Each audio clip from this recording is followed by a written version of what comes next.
సాధారణంగా సీతారామ కళ్యాణం అని, శ్రీనివాస కళ్యాణం అని ఇలా ఎన్నో కళ్యాణోత్సవాలు జరుపుకుంటూ ఉంటాం.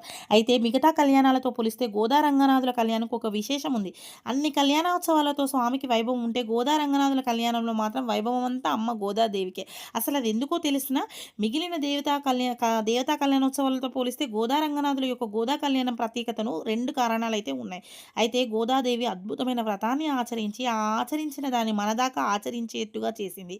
అందుకే తనని పాడేరుల వల్ల పల్వలై అని అంటారు. తాను ఆచరించిన దాన్ని ఎంతో కాలం దాకా ఆచరించగలిగేట్టుగా ప్రబంధాన్ని అందించింది. అది గోదాదేవి గొప్పదనం. ఇదివరకు ఇలాంటి వ్రతాన్ని గోపికలు చేశారు కానీ వారి తర్వాతి వారికి ఏమీ అందించలేదు.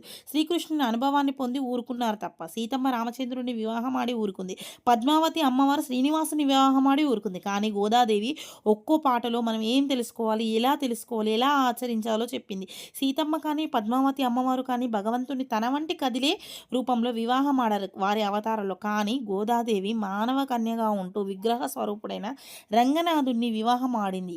తన ఆచరణతో విగ్రహ స్వరూపుడైన భగవంతుణ్ణే కదిలేట్టు చేసుకుంది.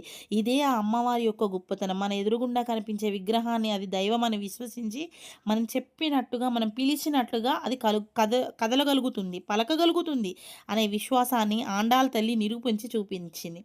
అయితే అమ్మ లోకంలో కంటికి కనిపించేట్టుగా విగ్రహ రూపంలో ఉండే భగవంతుడా, ఆ విగ్రహ రూపంలో నీ ప్రభావము అనుపమానము, అసమానము అని విశ్వసిస్తున్నాను అని చెప్పి భగవంతుణ్ణి కదిలేట్టు చేసింది.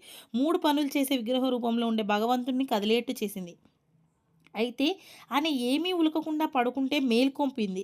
చిన్న పిల్లవాడికి బెత్తం చూపి పాఠం చెప్పినట్లుగా మనల్ని బాగు చేయడానికి మనం తెలుసుకోవాల్సిన విషయాలని మనకి ఆయన ఎట్లా తెలిసేట్టుగా చేయాలో బంధించి ఆయనను పొందింది. అందుకే ఎక్కడో శ్రీవల్లి పుత్తూరులో అండాలంటే శ్రీరంగంలో ఉన్న స్వామి స్పందించి అర్చకులని రాజు అమ్మని తీసుకురమ్మని ప్రేరేపించి రంపించుకున్నాడు. విగ్రహంలో ఉన్న స్వామితో వివాహం అని తెలియగానే జనాలు తండోపతండాలుగా తరలివచ్చి ఆశ్చర్యపోయినందుకే ఆ వీధికి చిత్రవీధి అని పేరు ఏర్పడిపోయింది.